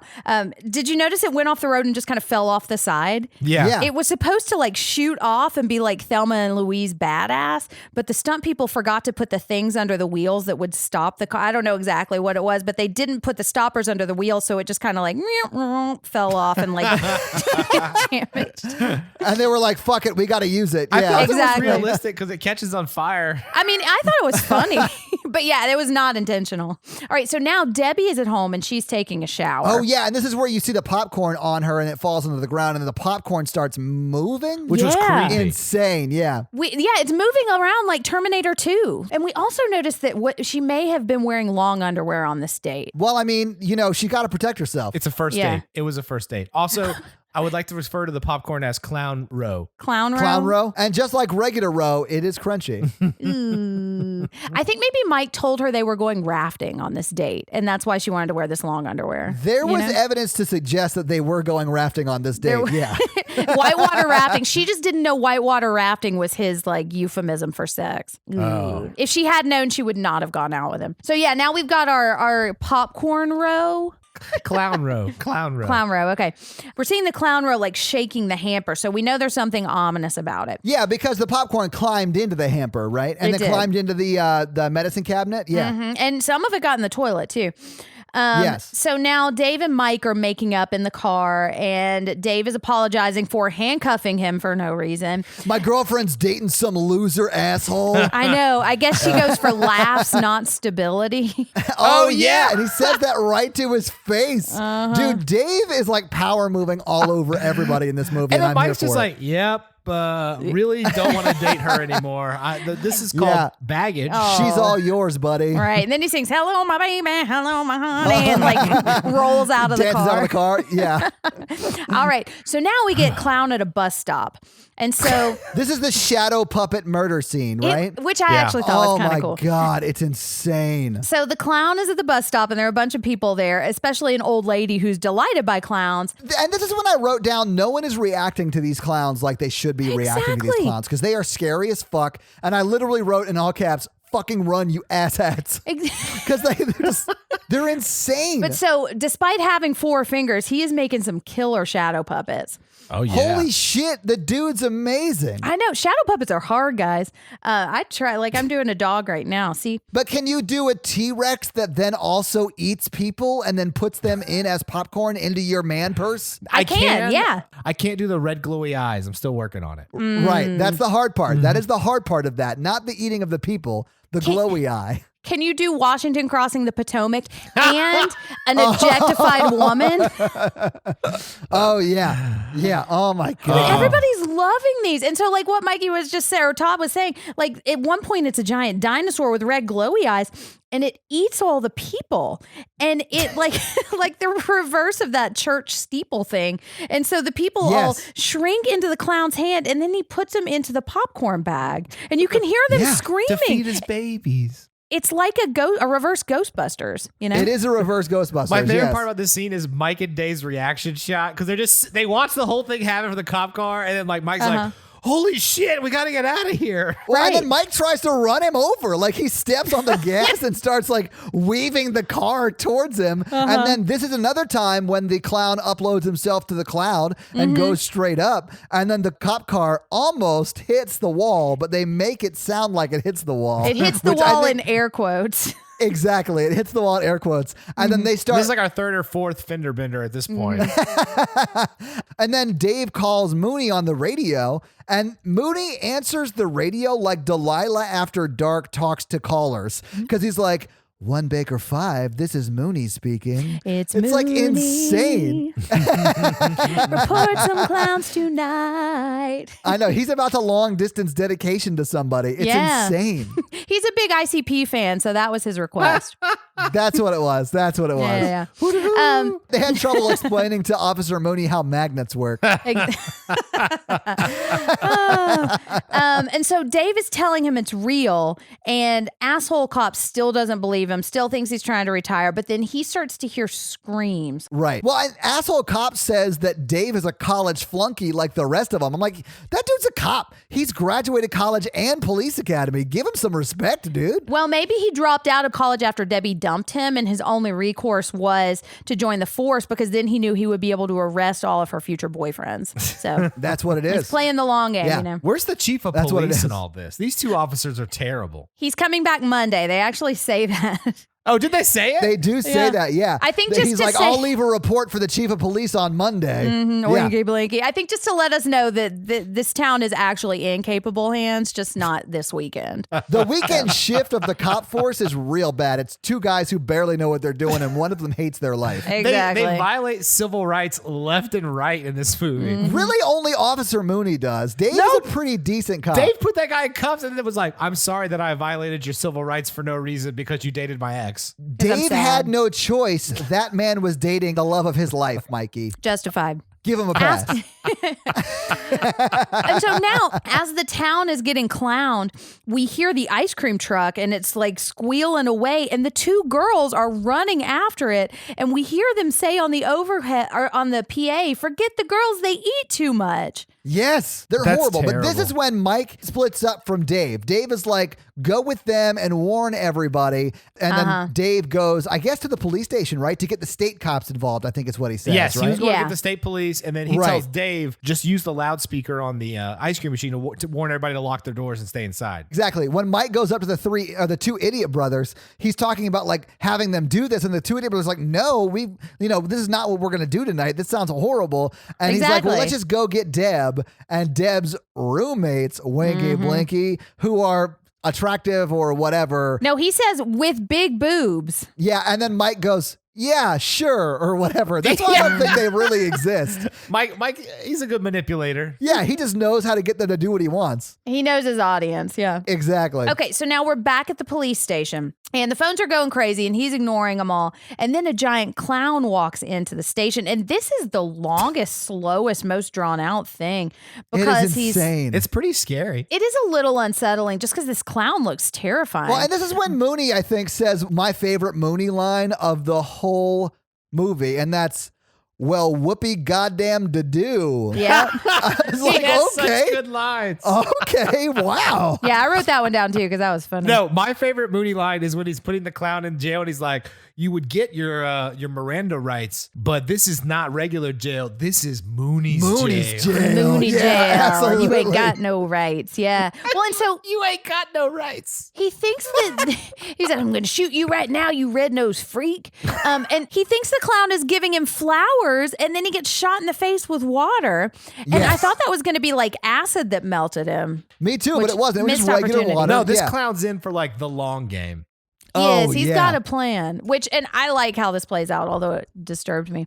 And so he handcuffs him, and then his hands come off in the handcuffs. Oh my God. That was hilarious. Yeah. And so then he walks him back into where the cells are, and the 2 emo kids are still in there. They look scared shitless because he's like, they're like, we want a phone call. And then Moody puts the clown up to like put in the cell, and they're like, No, never mind. Yeah. So he like Mr. Gadget arms his arm out and like smashes Mooney's face into the cell bars. Oh, no, that's not his arms. What is it? Once Moody gets the clown in the cell, he takes one of those party favors that you would blow and it like unrolls and like shakes or whatever. He blows that, and instead of it turning into like a little shaker at the end, it goes or whatever at the end, it like is a hand that grabs Moody and chokes him to death and pulls him into the bars. Moody gets murdered by a party favor. In the clown's defense, Rooney tried to pistol whip the back of the clown's head as he put him into the cell. I mean, Moody did say you have no rights in Moody's jail. I get it. Mooney's a little bit of an asshole. Moody's living in the prison from Shawshank Redemption. Yes. He really is. Yeah, he's Mooney Hadley. Yes. Oh, we see Debbie getting out of the shower, and then we see Dave back at the police station, and he knows exactly where the clown went because there are giant Neil Armstrong footprints. sized footprints in the floor. Yes. Yeah, this was the first step for clown kind. Yeah. You know? He's so silly. I love it. It's real. Yeah. And then he goes into the cell room, and there are footprints everywhere, like on the walls and the ceilings too. So after Mooney gets choked, it cuts to the 2 emo guys in the jail with him. And they look at the clown and go, so what are you in for? Murdering the cop right in front of you. You saw the whole scene. They're just trying to make jail polite small talk. Yeah, exactly. Okay, so at this point, I saw the clown footprints everywhere, and I also noted there are 30 minutes still left in this movie because I was about ready for this to be done at this point. There's a high budget conclusion to this movie, okay? The end of this movie, it's 30 minutes of insanity left, but still, I was a little over it. Okay, and so he goes in and he sees a cotton candy cocoon, and he pulls the face back, and I guess we see that it's Mooney, but then an arm falls down from the candy cocoon that's on the wall behind them, too. And then we see the clown is by the desk, and he Dr. Evil style turns around in his chair slowly. This creeped me out. He's got Mooney on his lap as a ventriloquist dummy, and he's got like the little red circles. Yeah, he's got the circles on his cheeks. The thing on his chin, but it's blood. Yeah. My only question was, where is the clown's hand? Oh, it's bloody when it comes out. That's for sure. Yeah. Oh, that's the part that disturbed me. First, what he says is, "Don't worry, Dave. All we want to do is kill you," which is creepy. It's so and he creepy. pulls his bloody hand out, and then Mooney just falls on the floor dead, and it just creeped me out. I got the impression that Mooney was dead that whole time. But I think he was the too. clown hand was He was manipulating pumping the his body. Yeah. Exactly. Right. And then he just rips it out from his butthole, I guess, and then you just hear the blood sound of it, like him shaking the blood off his hand. It go onto the ground. And that clown's waited there for like 45 minutes for this to happen. Just like for he this paced bit. up on the ceiling, waiting for the guy to get here. He's like, okay, now take my place at the desk. Like these guys have really thought out these scenes. Yes, they have. So now the clown gets up, and Dave starts shooting at him, but it doesn't do anything because he's a No, clown. because they can't be hurt by regular bullets. They can't unless you shoot him right in the clown nose, which I think was an accident. And so when that happens, he turns into a weird green spinning circle and explodes into glitter everywhere. Yeah, they green diamond explode into glitter and I guess die? Question mark? Yeah. I mean, do clowns ever really die, though? I say it that way because I think you see this clown in the last scenes when like there's just like a shitload of clowns around. I'm pretty sure you see this specific clown again. Well, we don't know their culture. We don't know if there's only like 10 types of popcorn clowns that just get reborn over and over Yeah, it again. could be. I don't they're know. all identical. Yeah, you're right. Okay, so now Ice Cream Truck is trolling around, calling all clowns. The brothers are being idiots because they don't believe him. The clowns are having a goddamn parade at this point. They're like having a parade in town square, and the idiot brothers are driving around trying to warn people, and they run into the parade. So now Ice Cream Truck gets the fuck out of there. And now Yeah. Debbie is out of the shower. So now is when we see that the popcorn has turned into baby clown necks, like Jack in the Box clown heads. They look And like so dinosaur birds from the neck up. They do. This is actually the clown tadpole phase. Ah, yes. Yeah. Well, and so they're jumping out and they've got giant teeth because they also kind of look like Venus clown fly traps. And so she's like, one of them comes out of the toilet and is trying to attack her, and she falls into the bathtub, and then quick thinking gets the shower nozzle and shower nozzles it into its mouth, and that's how she gets away. And she wraps the shower curtain around her and gets out because she's a woman of action. This is actually the toughest time in a clown's young life because the clown tadpoles have to eat and then crawl back to the circus tent to become full adult clowns, and most of them get picked up by birds on the way back. Have you guys seen by that cars. turtle thing? It's so sad. Because I know what you're talking about, the little baby turtles who have to get from their egg hatchery to the water with all these asshole seagulls trying to grab them. It's so sad. And the This cutest. is just like that, but Mike and Dave are the seagulls. And the little cute turtles are terrible, gross clowns on penises. But she gets hairspray and sprays down the ones that are in the laundry basket and the sink, I think, or the medicine cabinet, right? Yeah. And so we think she's safe. Yay. And we hear Mike at the door. So now we know she's safe, but not so fast. It's a clown using Mike's voice, which Yeah. is weird. Another Terminator 2 reference. I understand, Jen, that you think Terminator 2 ripped off Killer Clowns from Outer Space. I get it. I don't personally agree, but I understand that you think that Terminator 2 is just a scene-for-scene ripoff of this movie, but you're going to have to let it go, Jen. But well done. A well done scene for scene ripoff. But so she goes to the window and she's going to jump out the window, and we see the clowns waiting there with that little trampoline thing, which I thought was a nice Oh my little God, touch. that was hilarious. That was so funny. Yeah. Well, she goes back into the living room, and the clown picks her up and then throws her onto the couch, and then eventually Right. she ends up in a yellow balloon. Right. She gets shot with a different gun that doesn't turn her into cotton candy. It Right. turns her into yellow balloon, allowing her to be rescuable for later in the movie. Right. That is the damsel in distress balloon. It's like a helium balloon, too. So the clown carries her out to his clown car and ties it on the back. Right. Exactly. Duh. Yeah, and they, of course, it's basic clown 101. So, and Yeah, Mike gets idiots. there and sees them attach it to the back of the clown car, and they drive away. So Mike knows that they got her, and I think she sees Mike too. So the ice cream truck is hot on the tail of this clown car. And then they pass by Dave.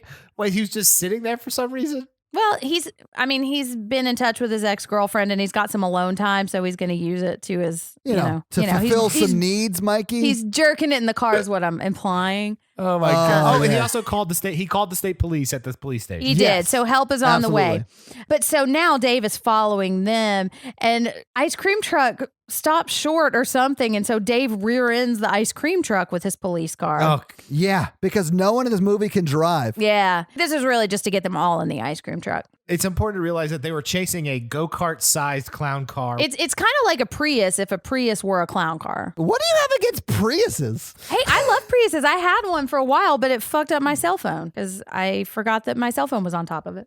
Well, I'm pretty sure it didn't do anything to your cell phone then, Jen. It's supposed to be a smart car. Exactly. Am I supposed to remember everything? Okay. So now they're saying, if you were a clown, where would you hide? I know, in the amusement park that we just found out exists and that we happen to be driving to right now. Yeah. My favorite part of this whole movie is because two teenagers stumbled blindly into their spaceship. They reparked it at an amusement park off screen. Right. Absolutely. Well, so clown car pulls up and there's a security guard there and he's saying, hey, you guys, this thing's closed. You got to leave. And so one clown gets out and then all of the clowns, like clown style, get out of this clown car. And then they throw a bunch of pies at this guy and he just kind of stands They there take and pies out, and the security guard's like, "What? You're gonna throw those pies at me?" I'm not even hungry. And then they throw the pies at him like over and over. And he's just like, oh, okay, well, I guess this is my life now. He dies Yeah. dramatically like Terminator 2. he does. literally just takes it, and then apparently those pies are acid. Yeah, and they Yeah. melt him down. Because later we're going to see his skeleton sticking out. The clowns go into the funhouse, but the short one puts a cherry on top of his melted Yes. pie body. In clown culture, that's actually how grave sites work. It's just a cherry with the name. There's and no memorandum. headstone. It's just a cherry. I love it. Aww. So now ice cream truck is there and they all get out and they see the giant like acid ice cream skeleton pile. Now they are in the speculation zone, I wrote, because they're talking about all the different things that this possibly could be. Like maybe they're from a dying planet. Maybe they're just cruising through the galaxy because they're hungry, trying to figure out what these things are. And Dave finally tells them. So much like the Cult podcast, they are in the speculation zone. They are, yeah. Hey, Cult podcast. Yeah, absolutely. And so they're saying, how do we communicate? Because the clowns the whole time just say, they sound like the Ewoks from do. Star Wars. They do.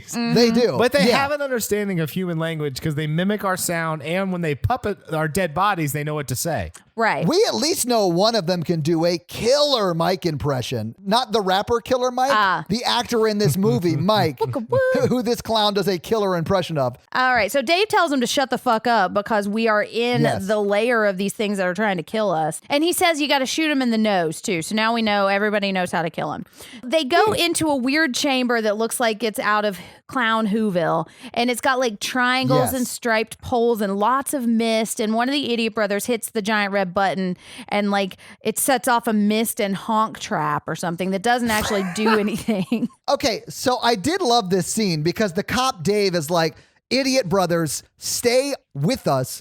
Don't fuck off. We need to stick together. And they're like, fine, we'll stay together. And then they open that door. And I guess there's a trap door below the dry ice. And they just fall through it into a ball pit. And then the cop turns around. He's like, I literally just told them this. Where are they? What is happening? Yeah, he's like, these are your friends. No wonder she's going to he quickly gets over it. He's like, whatever. I don't like them anyway. Let's go. And so what we find out happens to them is that they fall into this ball pit and there are two lady clowns waiting for them. Yes. Are you guys Deb's roommates? No, idiots. And the next time we see them, I thought for a second they were dressed as clowns the next time we see them, but they're not. No, they just have huge clown kiss marks on their face. And their clothes are shredded. Because they had sex with those clowns. Yeah, man. It was crazy. Yeah.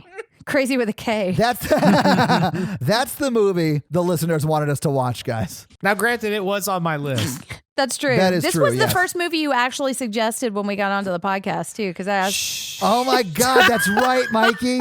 I forgot about that. Yeah, I said, what kind of B movies you want to watch? So they get to the cotton candy room. And so they're looking for the yellow balloon that has Debbie in it. And so they hide, and a clown very slowly walks around and like starts like squeezing the cotton candy and knocking on it and smelling it. And then he takes a silly straw. Oh, and then he sticks a crazy straw into it. Yeah. Oh, my God. And then I guess drinks the blood out of it? Question mark? And then the best part is that this shot is like 2 minutes long. And like you watch the blood go all the way up this crazy straw to the clown's mouth. But so then he wanders away and they find the yellow balloon and Debbie is still alive in there. And so Dave shoots the balloon open because he's kind of a loose cannon. And it works. Yeah, did you guys notice that Mike is on the other side of the balloon? I think Dave was trying to free his ex-girlfriend and kill her new boyfriend in one shot. I think so too. And he got 1 out of 2, you know? And he was probably he like, almost got Mike. Yeah. But I mean, So he funny. got one of the things that he was going for. So, you know. And did you notice Dave hugs her when she falls out of the balloon? Mm-hmm. So now they're about to run upstairs, but Dave says there might still be people alive in here and we should try to save them. And everybody else is like, fuck it. Now let's get out of here. Yeah, they just leave.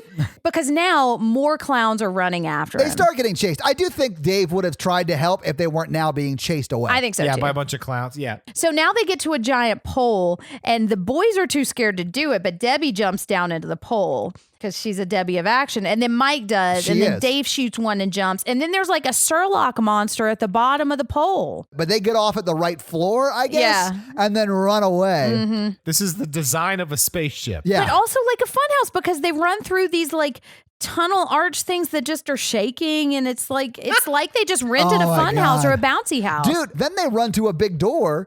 And they're like, open the door. We got to go through the door. And then he opens the door and there's 3 other doors. And that I like are how smaller. every time they open the door, he's like, it's a smaller door. Yeah. And they give the same reaction every time. It's hilarious. Well, so they finally get through it and then they lock it. And now they're in a giant weird room and there are lots of clowns with clown weapons. And I think at this point, Debbie like visibly rolls her eyes. I was like, yes. I feel you, Debbie. We're still She's not like, out of this oh my thing. God. And so now they're in this weird giant room with the clowns, and they've got like clown golf clubs and clown like bats and like clown like the Flintstones Which is so thing. bizarre. It is because very they have like bizarre. Yes, it is laser bizarre. weapons for the whole film until now. Well, these are the clowns. Yeah, they have laser technology, but now they're using clubs. Here's the thing. They've actually stumbled into the clown fight club. So now they're climbing up to the top of this like pyramid. It almost looks kind of like a Yes. birthday cake or something. So they get to Yes. the top and they're like stuck. And then never to fear, the ice cream truck smashes through the wall. And because Of a it's got- spaceship. yeah, of the spaceship. And it's got the big clown on top, and the idiot brothers are on the PA commanding the clowns to stop. And it actually works. Oh my God. It just confuses the clowns, I think. And they're like, what the fuck? And while they're doing the what the fuck, this is when the three of them get away. Yes, they run back to the truck. Then we see Clownzilla is descending from the ceiling Yes. with very visible strings on him. And I thought for a Yes. minute it was going to be like a marionette or something, but then I thought it was a marionette. Yeah. but no, they just couldn't take the strings out, because then when he sees him moving, the strings are all gone. And so then Clownzilla comes over and like Hulk smashes the ice cream truck, and he picks it up and he throws it and it explodes. And he says, Well, first Debbie and Mike and the cop got out, and the ice cream people. they're brothers still were in the there. in it. They're like, truck, it's yeah. rented.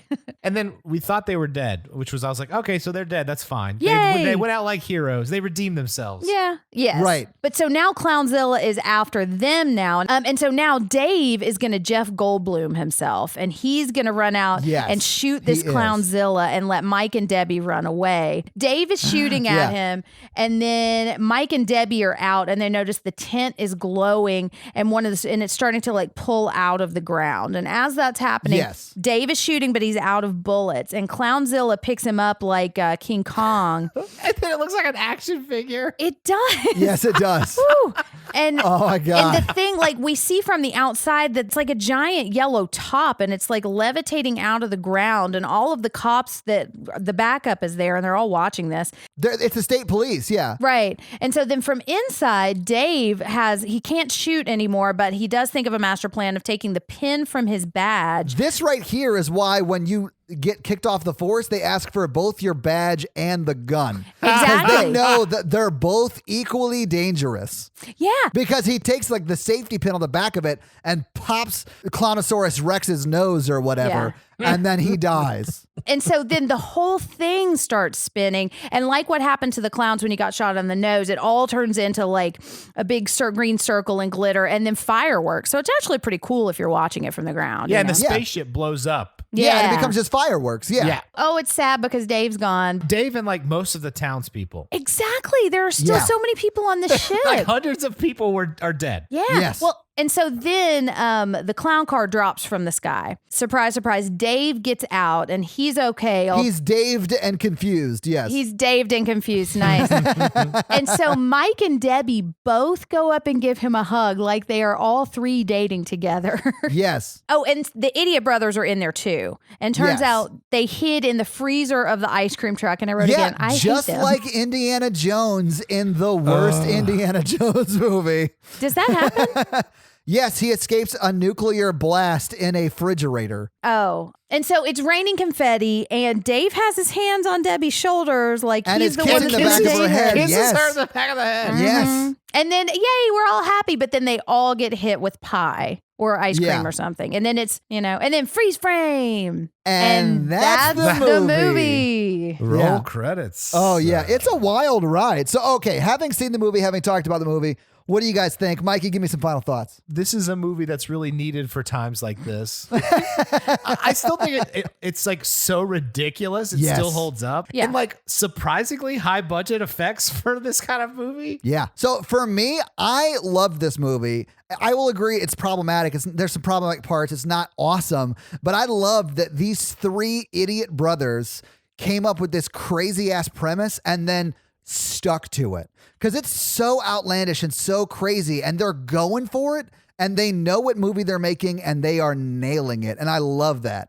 I think Yeah. it's so fun because of that. Is it a good movie? Absolutely not. But it's fun to watch because they're going for it and they're getting it. It's so good. Yeah, and it's like I don't know if that's what they were going for, or they were going for a real horror movie, or like I don't know what happened, but it's like definitely a cult classic, Yes. and it's Yeah. I laughed a lot. I mean, I laughed a lot watching it. I agree. Same. I think everything you're saying is true. I tend to not like the so bad it's good movies unless they're just like perfect, like Reanimator. You mean like House 2?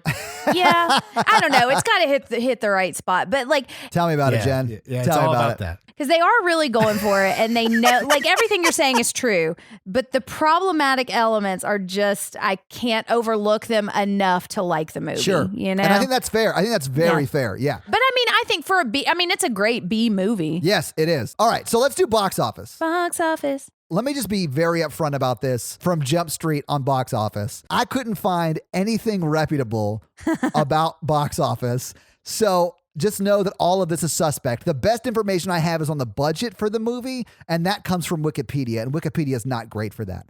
So what do you think the budget for this movie was? It's got to be high in like 80s money, like $9-10 million. I'm What do gonna you think, say Jen? 500,000. Wow, that's a pretty drastic difference.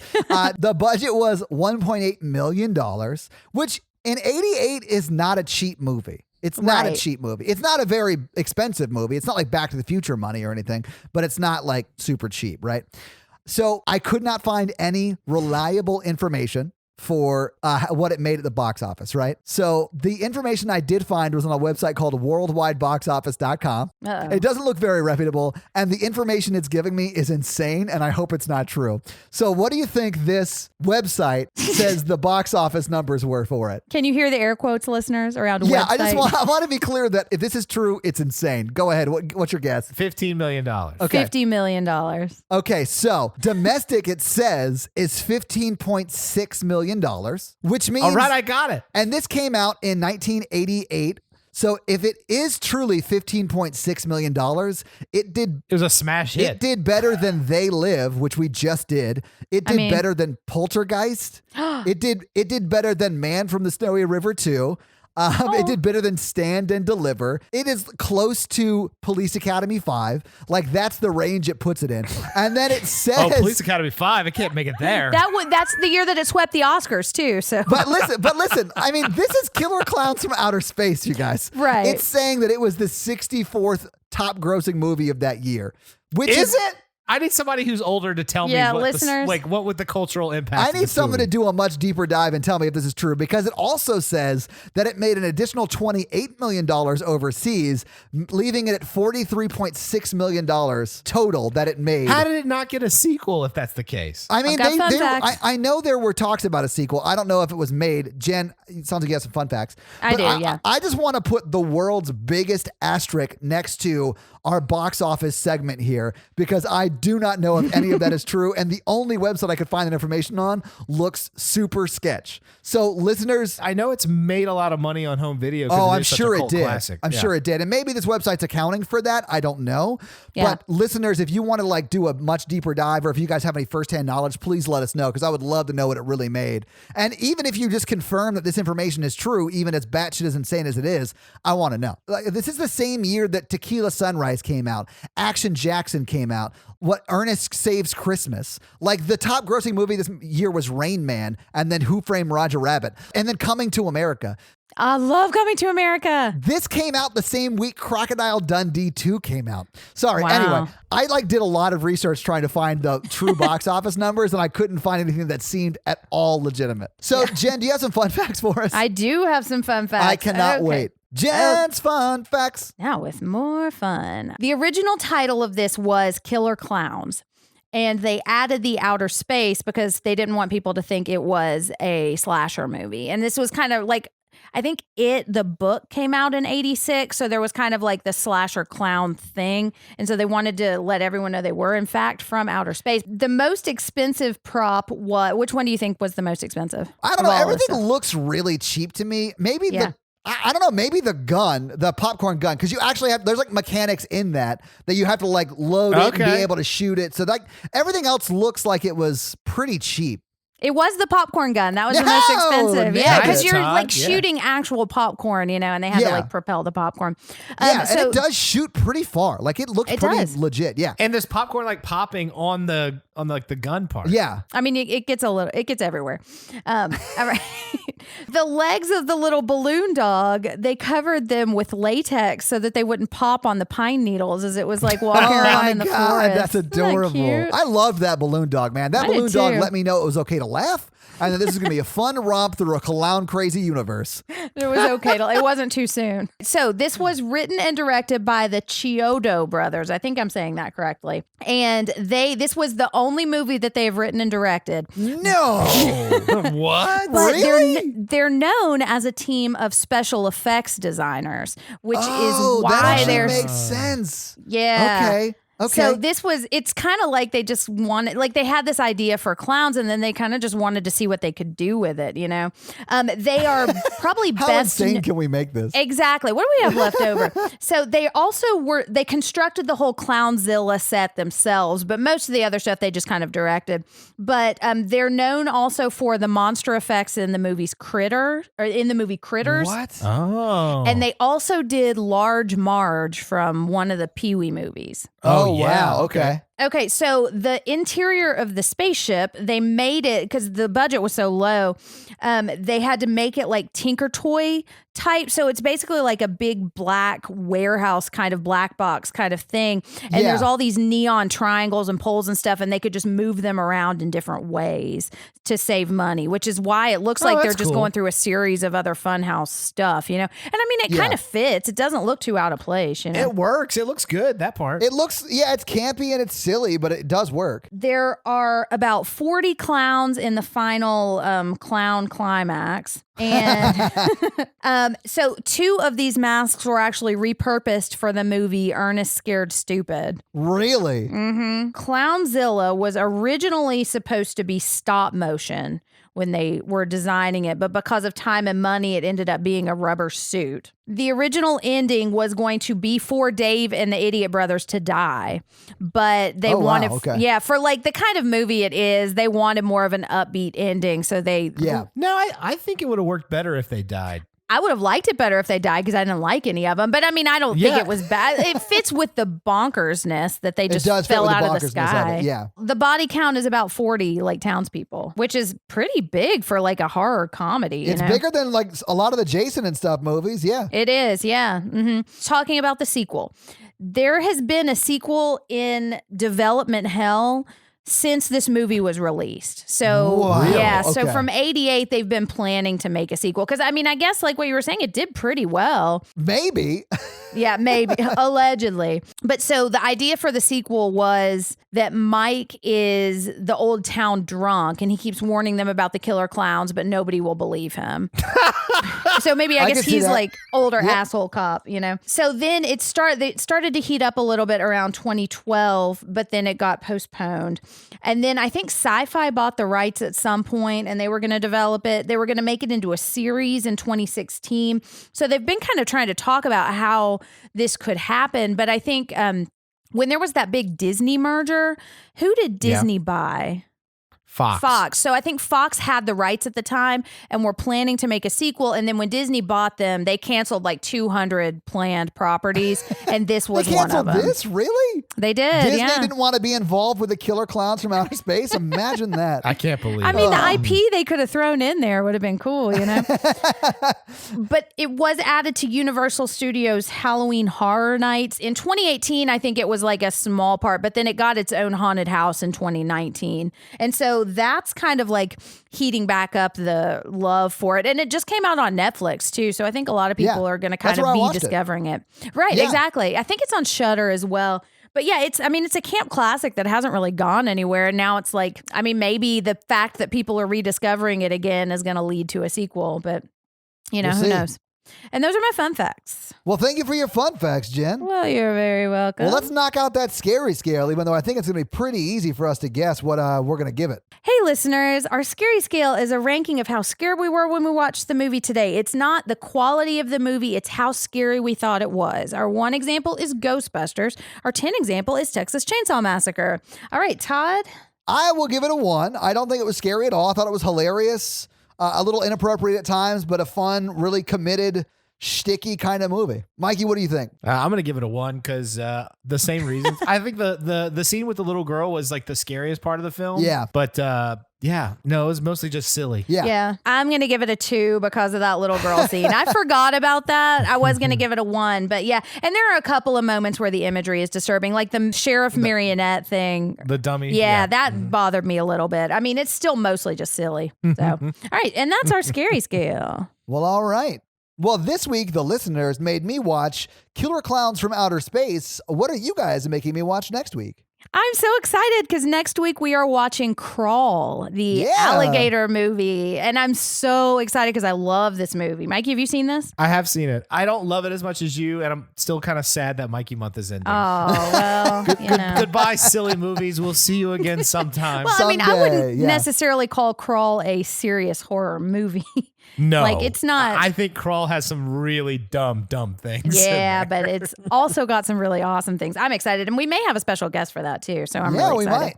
So guys, make sure you watch Crawl for next week. Now it's come time for us to read a 5-star review. So while Mikey looks up a 5-star review, let's talk about how you can get yours read on the podcast. All you got to do is go to Apple iTunes and leave a 5-star review and leave like accent or something funny for us to have a little fun with. And Mikey will read your review on the podcast. So Mikey, do you have one? I do have one. Awesome. Let's do it. Who's it from? Hope Cat. Oh, nice. Oh, awesome. Hey, Hope Cat. She says, an addicting fun listen. Oh. All right, this is a long one, so bear with me. Buckle up, buddies. It's a long one. I subscribe to the Horror Virgin after hearing them guest on the Sincast. Oh, but nice. didn't listen until I had gotten caught up with all my other podcasts. Hey, I hear I you. get that. Which in hindsight was a mistake. Yeah, it was. Oh. As now I'm playing catch up to all those podcasts I got caught up on. This podcast is addicting. Yeah, I was nice. hooked by the chemistry of the cast from about 5 minutes into episode 1, and it only got better from there. As such, I told my horror-loving sister about the podcast, and she loves it. Oh. Todd is the virgin and hates horror movies, which is something I myself relate to. Oh, nice. I, too, am a horror virgin, and I hate jump Yay, scares. fellow horror virgin. I love it. And basically everything that has to do with horror, which makes the premise appealing to me as I have been forced to watch things I don't particularly enjoy Amen. watching by people in my own life. Jenn's deep dives into analyzing the plot and characters shows me that there are other people out there that do the same thing I do, which if it isn't clear, is overanalyze and project into movies and characters. There are dozens of us. Mikey's jokes have helped me laugh when my day's been tough, and the Patrioticals are the highlight of every episode. Aw. Wow. The stories are always off the rails hilarious, and the catchphrase, I'm a therapist, but not his therapist, gets me every time. I got a catchphrase. It's happened. And she says, I need a t-shirt. That's awesome. I love it. This podcast has made me laugh, cry, and the perfect mixture of the two combined. So Aw. few things make me do all three, and it's something that kept me coming back for every episode. If you're in the market for a new horror-related podcast, I highly suggest this one. 20 out of 5 stars. You guys nailed it. Oh, wow. Aw, Thank you for the yay. laughs and the cries. I look forward to every scare you guys give Todd. 5 stars. That's an amazing review. Thank you so much, Hope Cat, for that awesome, awesome review. We are a member of the Consequence Podcast Network, so if you could do us a favor, check out some of their great shows like The Halloweenies or The Losers Club or Kyle Meredith With. This Must Be the Gig, The Assembly, The Opus, the Fifth Fifth Dimension. Yeah. Ghost Echoes. Ghost Echo. Echoes, all Yeah, of that's those, the newest guys. one. Yeah. Awesome. Well, guys, check out those shows. Also, check out their website at consequenceofsound.com. They got a lot of great music and pop culture, movie, TV reviews. It's great. Yeah, I just reviewed Mrs. America, and you should watch Mrs. America because it's so good. So check that out, guys. If you want to follow all of our stuff, go to horrorvirgin.com. That's where you can see the rest of Jenn's blog and links to the merch store. And you can follow us at Horror Virgin. If you want to follow Mikey, he's at mrandolph24. Jenn is at Jenn with 2 N's for Ratu. And I am at Todd J. Awesome. If you want to help financially support the show, please do by going to patreon.com/horrorvirgin. We got a lot of great levels with a lot of great things, a lot of bonus episodes, a lot of video content, listener requests like this movie was today, and every level of the Patreon gets to suggest movies and vote on the movies. So check that out. If you can't financially support the show. We completely understand. But if you want your daily free content, make sure you check out the Facebook group at facebook.com/groups/horrorvirgin, where we have a large, awesome, horror-loving community who's very supportive and just a great community, guys. Check it out. They really are. Yeah, I want to emphasize we said horror-loving community, not horror-loving community. Wait, what did I say? Because that's what I heard. I thought you said horror-loving community.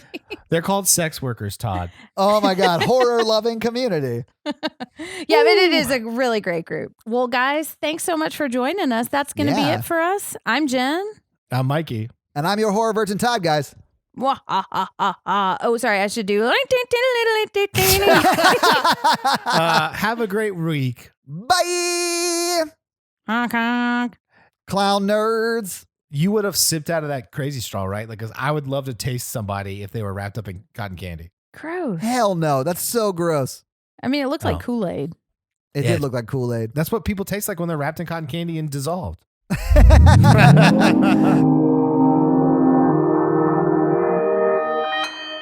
Consequence Podcast Network.